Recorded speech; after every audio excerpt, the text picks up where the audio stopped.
The Civil War is erupted between the brothers Uso. Well, I'm sure gonna love a seeing where things go. Yeah! Huh? Huh? Eh? Fine, the things I do for y'all. I'm Charles Renton with my review WWE Raw from Anaheim, California, and we are so close. We're almost there to Perth, Australia for Elimination Chamber. Yeah, that doesn't rhyme. I really don't care. Speaking of Elimination Chamber, my predictions will come up, well, sometime after this review. Obviously, I can't do it in reverse. I can't strike that, reverse it, or flip it and reverse it because I do not possess the genetics or the dancing ability to flip it and reverse it. I sound so white, being 43 years old and very Caucasian, saying flip it and reverse it. Now that I've said flip it and reverse it so many goddamn times, it's lost all meaning. Also, I will not be reviewing SmackDown this week. It's taped. I read the spoilers. I'm not going to talk about them here because some people don't want to know them. They're just going to watch a taped show. That's fine. As for Elimination Chamber itself, I work long hours, especially on Saturdays. I'm going to have enough time if I wake up early to watch it live. I just don't know if I'm going to want to sit through a 4-match card with a bunch of video packages and then be exhausted at work. So you might get it, right after the show's done being live. You might not get it until that night. So, that being said, this crowd was pretty goddamn electric. Dun, dun, dun, dun, dun, dun, dun, dun. That's all you're going to get right there. This review is up hours later than usual because I went and saw a Regal mystery movie. Another one. I'm going to continue to do that, and hopefully we'll find something better than the one that I just watched. It was Ordinary Angels. It's terrible. It's fucking terrible. It's also religious based, so of course it's fucking terrible. Check out my review of that. Check me out on Letterboxd, by the way, at Reborn43. No, that's not because of my age. I just picked a random number. Nevertheless, yeah, go home show for Elimination Chamber. And the dastardly and sinister Judgment Day. And there were a lot of weird lines on commentary here. Drew is unsheathed already. Stop thinking about it. You know who you are. I know you're thinking about it. Get some help. So, package on Drew and Cody. Cody gets a big pop. And I wonder if they're going to pop that big in Philly. I know the crowd isn't going to be all from Philly, but it's going to be interesting to see if Cody does win in Philly. It's going to be interesting to see if fans do start to turn on him because he will have finished his story.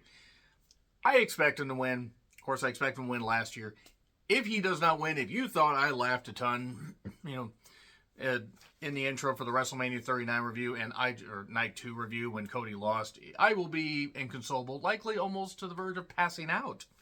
Because I'll be laughing so goddamn hard because it will be so monumentally silly. However I feel about Cody, good, bad, or indifferent, it's certainly going to be a choice if he doesn't win. So, Drew versus Cody. Crowd was loud already.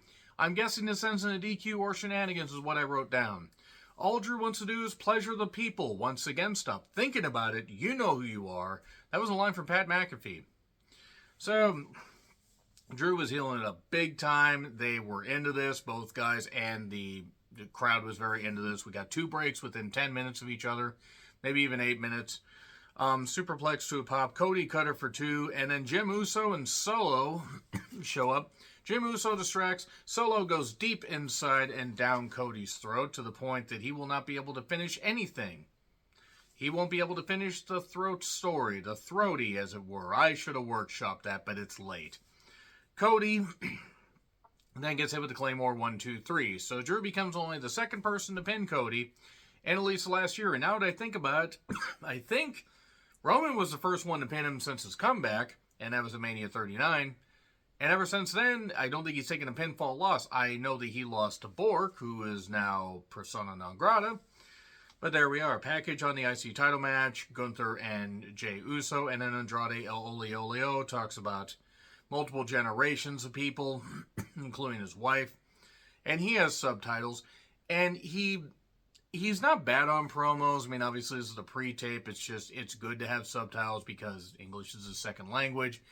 It's a good mix. I don't know what the fuck they're going to do with him. It's certainly interesting. They don't really seem to have anything for him heading into Mania. But then again, because we only have like 4 weeks left after this. So, they go with a telestrator, thing where it's like the brain scan, except Pat McAfee is proving he doesn't have a brain because he has Aaron fucking Rodgers on his goddamn show. And if you agree with Aaron Rodgers, you're a fucking idiot. So, Pierce says that Jim and Solo are banned from ringside, or banned from the building and fined. I believe the fines, but guess what? They weren't. Well, one was banned, but one snuck back in. Gee, color me shocked. Seth then, basically doesn't say anything. He just comforts Cody. He's like, hey, see, like I told you so. Seth should not be saying anything or giving any orders while wearing that shirt.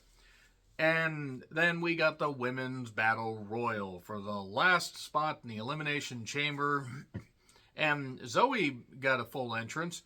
She remembers being in attendance for WrestleMania 2000 and actually seeing May and Moolah there in the corners. And then remembering, my God, she helped train them and get them in the wrestling. She was there for their debut matches. I'll stop one of these days, except I won't. Raquel is back. I am deeply sorry to hear that. Now, I know that she has some medical condition. I'm glad she's over that, but I haven't found Raquel interesting in a while. Women's Battle Royal. I'm not going to list every single goddamn person who was in this. Maxine was in there for way too long. I know she was the first eliminated, but she cannot wrestle. She cannot find something for her to do, be a valet, whatever. She's not going to get good at this. Isla looked great. Elektra Lopez was there. And Elektra and Zelina still had a feud. It's like watching an Amazonian tangle with a child. B-Fab was there for some reason. So Tegan hit really hard outside. I really hope that she's okay. It came down to Raquel and Chelsea Green. Yeah, you didn't think you were going to get that there, did you? Samantha does it better. Samantha does a lot of things better. She pretty much is a tremendous ring announcer. I mean, I like that she adds her own spin on things. Plus, she fucking looks incredible. And she can sing. My God, she can sing. Raquel wins. I don't really think that was surprising. Jay needs to yeet those sunglasses into the sun. The Netflix people are in the front row. Somebody should ask, why do you keep charging us so much for all this shit? Oh, that's right. They paid $5 billion over a number of years to WWE, so get ready for those prices to go up.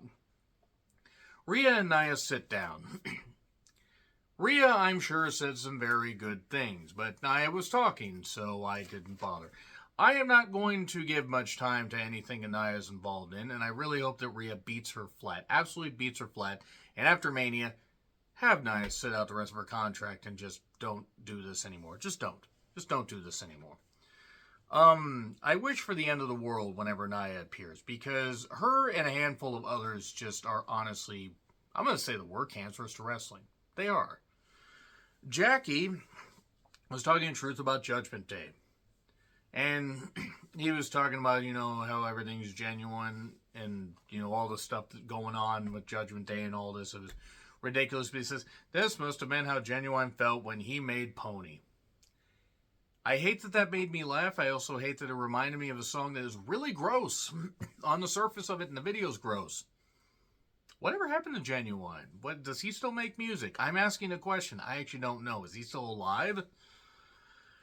So, then we get a drone shot for some reason. I think it's the Honda Center, but I think this is the same venue that hosted WrestleMania 2000, I believe. There was a guy named Michael Chandler. I know nothing about modern UFC outside of like a few fighters. He called out Conor McGregor. He also has a nose made of putty.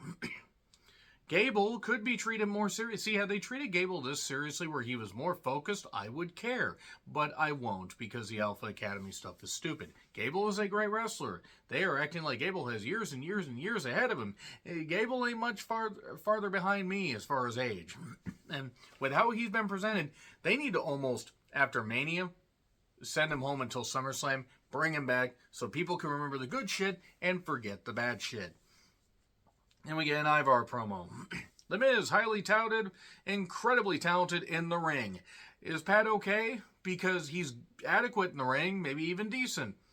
Incredibly talented? Yeah, don't know about that. Miz, Truth, and DIY against Judgment Day. At this point, I took off for the movie, and in hindsight, I really should have just not bothered with the movie and just come home. The crowd was into it. It went a while, and the South of Heaven pinned Truth. I don't have anything against it, but I didn't really care. And then we get SmackDown recaps with the Bloodline stuff, and Jackie is with Sammy the lumberjack. He's okay. He sleeps all night and is Zane all day. I'm tired. I'm sorry. He doesn't know what his path to Mania is, but he's going to be a champion. Becky then gets a pop, hypes up the chamber, hypes up the fact that she doesn't have a lot of new stuff to do, but she has a hat. She has a new hat. I want her. It's Becky Lynch Stacy, basically. So, anyway, she talks about how her and Rhea will collide. This is what it's like when the man and mommy collide. Are you ready to go? I ruined the chance to use that song for an intro. Rhea will find out that Becky is her biggest threat. She's the best she's ever been. She's the best around. No one's ever going to keep her brown because she's Irish. That is, a deep cut and a reference to my best friend Chris, a.k.a. the Derminator. Hope he's doing well. So, everyone else has gotten better. And then Liv shows up and her pants stop. Thinking about it, Kier. I know you're thinking about it. You stop it. You get some help. She was just staring just straight ahead, not blinking at all. Like, Becky, I am going to beat you and I'm just going to stare into your soul. She's just wanting to just eat Becky up. Stop thinking about it, Kier. Seriously, Kier, get some help. He must just hate whatever I do. But it's all in good fun because Kier's a good guy. Anyway, so she wants her revenge. And then Raquel shows up and says stuff. At least tries to. Naomi gets a pop. She's here to be on top again. And then Tiffany shows up. The future is me. Tiffany will get better on promos. I hope. This wasn't it. Bianca then shows up. She's undefeated at Mania. Then they get in a brawl. And then Nia shows up and lays everybody out. And that pretty much brings everything to a grinding halt. And this segment went a bit. I'm glad the women got featured, but this dragged a little bit. If I'm going to say the men's segments drag when they do this, it's dragged a bit.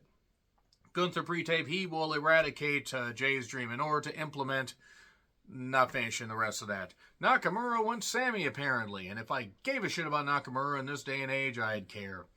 Gable took on Ivar. Gable's already in the ring. And Ivar gets the rest of his entrance. And, by that logic, Ivar should have won. Ivar didn't. Look, I hate the Alpha Academy gimmick. I hate the Viking Raiders stuff.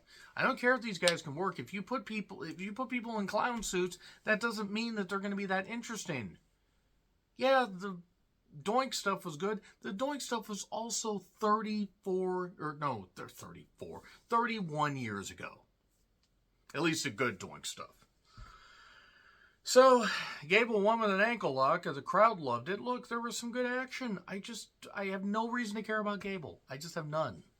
So, Chamber rundown. Kathy looked, my God, she looked incredible. Drew calls himself the savior of WWE. New Day want Jay to win, and they want Imperium in a street fight. They pull out conveniently placed kendo sticks off to the side. I don't know who the kid riding the bull, who's the professional bull rider was. I don't know. He looked like he was about 12. No, seriously, the kid didn't even look like he should be old enough to even enter like junior high yet. Gunther took on Jey Uso. And Jim Uso interferes when? Soon, that is. Intercontinental Championship match, heavy chops, backdrop after a slap, heavy chops, backdrop on the barricade, backdrop on the apron. We go to break, neck crank, Jay gets an opening, duck, dodge, kick, punch, it's all in the mind. But then gets hit with drop kick, powerbomb for 2, gets a crab on, that is, and this is all Gunther. And then a dive, and we go to break, come back, we get more chops, but then Jay hits about 6 million spears, including one on the apron and one on the floor. He hits a splash, and then the bell rings, and it's Jim Uso. And I call him Jim Uso, by the way, because at one point he referred to himself as Jim instead of Jimmy. And I'm sticking with it because, quite frankly, I'm kind of sick of this bloodline stuff. I'm not surprised they did this, but we get a kick, and oh no, it looks like Jay might actually pull it off. Hits a dive on security, is trying to pull Jim Uso into the ringside area instead of through the crowd, like you would for somebody that's been kicked out of the building. They couldn't do the spot. And then a missed splash and a roll up 1, 2, 3. Gunther wins, and then Jim Uso hits a couple splashes, stands over him, and that's how we get to WrestleMania. I'm not surprised. Let's just get that out of the way. Jim Uso's probably going to win. This stuff with the bloodline is starting to test my patience. I don't know. Next, once the Raw after Mania hits, I'll figure out how often I want to review Raw. Because I may be taking some breaks here and there. That being said, at least it was a hot crowd. I'll say that much. Are you excited for Elimination Chamber? Let me know in the comments. Like, share, subscribe, Twitter handle in the description. I'm John Reckland. I'll see you soon.